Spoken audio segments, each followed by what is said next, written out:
Hello friends, आप सभी का स्वागत है हमारे चैनल सार्थ शिक्षा में। मैं रंजीत कुमार आपके लिए लाया हूं best of physics and chemistry, जिसमें देखेंगे previous year question of RRB JEE, NTPC, group D and all exam of SSC, जिसका डिटेल एनालिसिस करेंगे विद एक्सपेक्टेड क्वेश्चन। और ये बाइलिंगुअल लैंग्वेज की क्लास होगी, जिसमें इंग्लिश और हिंदी दोनों साथ लेके चलेंगे। एंड क्लास स्टार्ट करने से पहले आप लोगों से रिक्वेस्ट है कि जिन लोगों ने हमारे यूट्यूब चैनल को सब्सक्राइब नहीं किया है वो प्लीज़ सब्सक्राइब कर ले, साथ ही साथ अपने फ्रेंड्स एंड फैमिली के साथ भी शेयर करें, जिससे वो भी इस क्लास से लाभान्वित हो पाए। तो चलिए देखते हैं आज का पहला क्वेश्चन।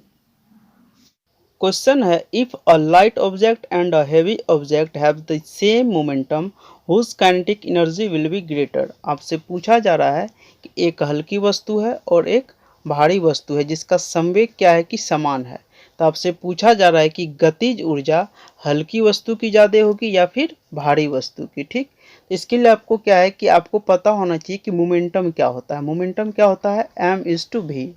ठीक, और एक काइनेटिक एनर्जी क्या होती है, काइनेटिक एनर्जी होती है, हमने कई बार आपको बताया है कि ½ mv²। और इन दोनों के बीच में एक रिलेशन होता है, जो कि हमने आपको पहले भी बताया है। तो आइए देखते हैं इन दोनों के बीच रिलेशन क्या होता है कि काइनेटिक एनर्जी इक्वल टू होता है p²/2m। तो आप यहाँ से देख सकते हैं कि काइनेटिक एनर्जी क्या है कि मास का व्युत्क्रम है, मतलब कि इन्वर्सली प्रोपोर्शनल है। मतलब ये हो गया कि यदि आप मास बढ़ाते हैं, यदि आपका मास ज़्यादा है तो क्या होगा कि आपका काइनेटिक एनर्जी कम होगा, जबकि आपका मास क्या हो, कम हो, तो आपका काइनेटिक एनर्जी क्या होगा, ज़्यादा होगा। तो यहाँ से आप समझ सकते हैं कि जो हल्की वस्तु होगी उसका क्या होगा, उसका काइनेटिक एनर्जी ज़्यादा होगा। तो इसका आंसर क्या हो जाएगा, इसका आंसर होगा option number A, light object, मतलब कि हल्की वस्तु का गतिज ऊर्जा ज़्यादा होगी। ठीक, तो चलिए देखते हैं नेक्स्ट क्वेश्चन। नेक्स्ट क्वेश्चन है, in case of match stick dash would have been. मतलब कि आपसे पूछा जा रहा है कि माचिस की जो तीली होती है वो क्या होता है, वो किस चीज़ से बना होता है। ठीक, तो किस चीज़ से बना होता है, हमने आपको कई बार बताया है कि माचिस की तीली जो होती है वो फास्फोरस से बनी होती है। इसमें भी आपसे पूछ लिया जाता है कि किस फास्फोरस से बनी होती है, तो वो रेड फास्फोरस से बनी होती है। ठीक, अच्छा, एक और होता है व्हाइट फास्फोरस। व्हाइट फास्फोरस, इसको हम क्या कहते हैं कि P4 से डिनोट करते हैं। आपसे पूछा जाता है कि इन दोनों में कौन ज़्यादा रिएक्टिव है, तो इन दोनों में ज़्यादा रिएक्टिव कौन है, व्हाइट फास्फोरस है। ठीक, अच्छा, एक और क्वेश्चन पूछा जाता है कि व्हाइट फास्फोरस को किस चीज़ में रखा जाता है, इसको पानी में रखा जाता है। ठीक, अच्छा, ये है आपका, तो इसका आंसर क्या हो जाएगा, इसका आंसर हो गया आपका ऑप्शन नंबर बी। अच्छा, सल्फर से रिलेटेड एक इम्पोर्टेंट क्वेश्चन आता है कि ऑक्टा एटॉमिक कौन सा एलिमेंट बनाने का काम करता है। तो ये आपका कौन सा हो गया, सल्फर हो गया। ठीक, ये आपको याद रखना है। अच्छा, पोटेशियम, पोटेशियम से रिलेटेड भी एक क्वेश्चन आता है कि पोटेशियम को किस चीज़ में रखा जाता है, तो इसको केरोसिन में रखा जाता है। ठीक, और साथ ही साथ सोडियम को भी केरोसिन में रखा जाता है। और सोडियम और पोटेशियम एक ऐसा एलिमेंट है जिसको कि आप चाकू से भी काट सकते हैं। ठीक, तो चलिए देखते हैं नेक्स्ट क्वेश्चन। नेक्स्ट क्वेश्चन है, in which of the following is not conservative force. पूछा जा रहा है कि इनमें से कौन सा है जो कि संरक्षित फोर्स, संरक्षित बल नहीं है। तो पहले आपको पता होना चाहिए कि संरक्षित बल होता क्या है। तो मान लीजिए कि ये ए पॉइंट है और ये एक बी पॉइंट है, यहाँ एक ऑब्जेक्ट है जिसको कि यहाँ बी पॉइंट पे लाना है। तो इसमें क्या होता है कि जो ऑब्जेक्ट को जो आप डिस्प्लेस कर रहे हो, तो ये इसमें जो बल लग रहा है वो बल किसी भी पाथ पे आपका डिपेंड नहीं करता है। चाहे तो आप इसको सीधा ले जाओ, आप इस तरह से ले जाओ, या फिर आप किसी तरह से जिगजैग मोशन में ले जाओ। ठीक, तो इसका क्या होता है कि यहाँ से यहाँ ले जाने में जो बल लगता है वो आपका पाथ पे डिपेंड नहीं करता है। ठीक, तो इसका आंसर क्या हो जाएगा, यहाँ पे देख लीजिए आपका कंजर्वेटिव फोर्स और नॉन कंजर्वेटिव फोर्स का एग्जाम्पल भी दिया हुआ है, तो आपको ये याद रखना है। ये जो भी एग्जाम्पल है, जैसे कि कंजर्वेटिव फोर्स का क्या है, ग्रेविटेशनल फोर्स हो गया, इलेक्ट्रोस्टैटिक फोर्स हो गया, स्प्रिंग फोर्स हो गया। साथ ही साथ नॉन कंजर्वेटिव फोर्स मतलब कि जो कि संरक्षित बल नहीं है, तो एयर रेसिस्टेंस हो गया, फ्रिक्शन हो गया, फोर्स हो गया, विस्कस फोर्स हो गया, मतलब कि श्यान बल। ठीक, तो यहाँ से आप देख सकते हैं कि ये कौन, फ्रिक्शन क्या है कि ये नॉन कंजर्वेटिव है, तो ये आपका आंसर हो जाएगा, ये संरक्षित बल नहीं है, जबकि आपका ग्रेविटेशन हो गया, इलेक्ट्रोस्टैटिक्स हो गया, मैग्नेटिक फोर्स हो गया, ये सारा क्या है आपका, ये कंजर्वेटिव फोर्स है। ठीक, तो चलिए देखते हैं नेक्स्ट क्वेश्चन। नेक्स्ट क्वेश्चन है प्रेशर इज मेजर्ड बाय, दबाव किससे मापा जाता है आपको बताना है। तो इसके लिए आपको पहले पता होना चाहिए कि दाब होता क्या है। दाब क्या होता है, P इक्वल टू होता है फोर्स अपॉन एरिया, मतलब कि बल पर यूनिट क्षेत्रफल। जो एक यूनिट क्षेत्रफल पे जो बल लग रहा है उसी को क्या कहते हैं, उसी को दबाव मतलब कि प्रेशर कहते हैं। तो आप यहाँ से देख सकते हैं कि प्रेशर को कैसे मापा जा सकता है, बल और क्षेत्रफल के द्वारा इसको मापा जाता है। तो इसका आंसर क्या हो गया, ऑप्शन नंबर सी। ठीक, तो चलिए देखते हैं नेक्स्ट क्वेश्चन। क्वेश्चन है which of the flowing has highest penetration power. आपसे पूछा जा रहा है कि इनमें से किसकी उच्चतम भेदन क्षमता होती है। तो आपको इसका सीक्वेंस पता होना चाहिए, इसका ऑर्डर पता होना चाहिए। कई बार आपसे ऑर्डर पूछ लिया जाता है, इंक्रीजिंग ऑर्डर बताओ या फिर डिक्रीजिंग ऑर्डर बताओ।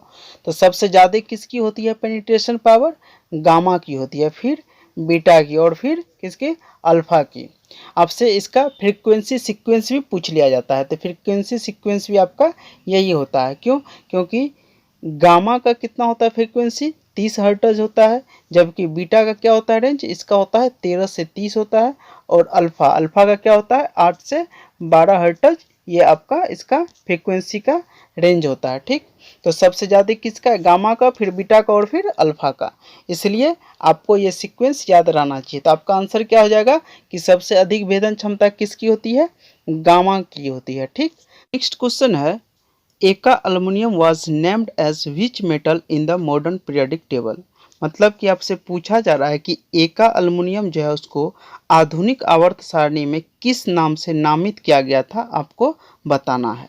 यहाँ देखिए प्रेडिक्टेड एलिमेंट व मेंडलीव, मेंडलीव के द्वारा प्रेडिक्टेड एलिमेंट है, कुछ तत्व है जिसको कि मॉडर्न पीरियोडिक टेबल में अलग नाम से नामित किया गया। जैसे कि एका बोरॉन हो गया, एका बोरॉन को स्कैंडियम के नाम से नामित किया गया है। एका अल्युमिनियम यही आपसे पूछा गया है, इसको किस नाम से नामित किया गया है मॉडर्न पीरियोडिक टेबल में, गैलियम के नाम से।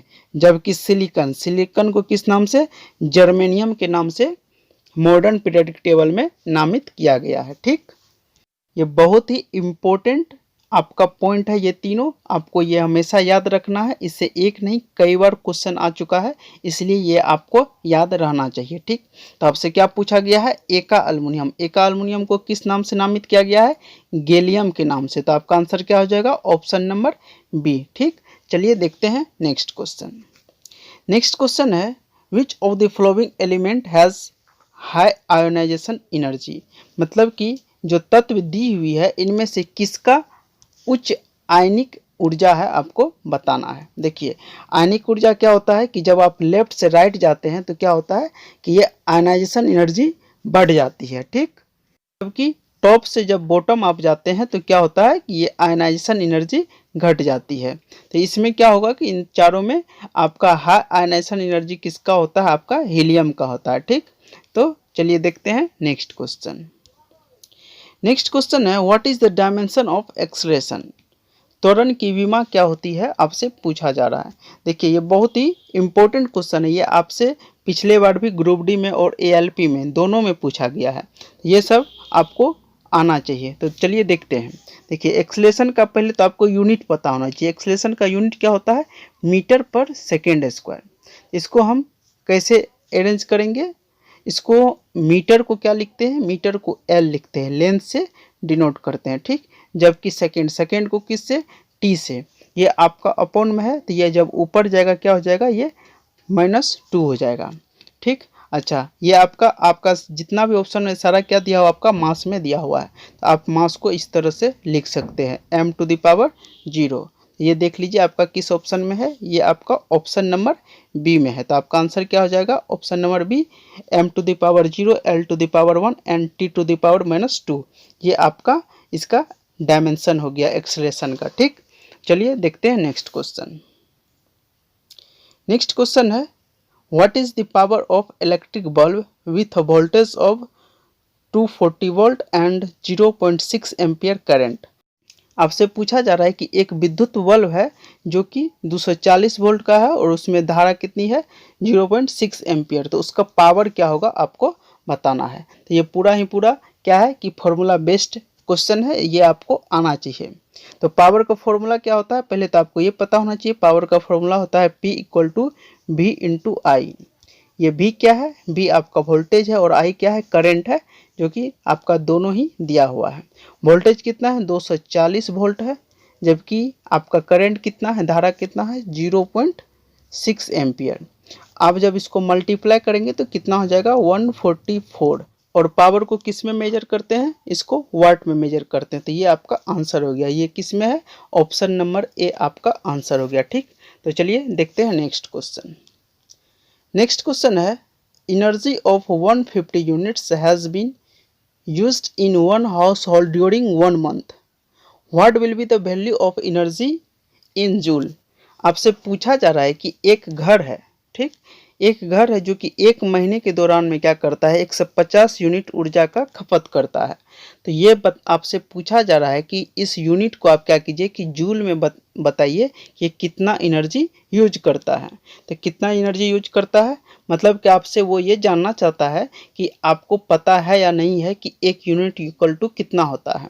तो एक यूनिट इक्वल टू कितना होता है, एक यूनिट इक्वल टू होता है 3.6 × 10⁻6 जूल। ठीक, ये आपको पता होगा तभी आप ये क्वेश्चन बना पाएंगे।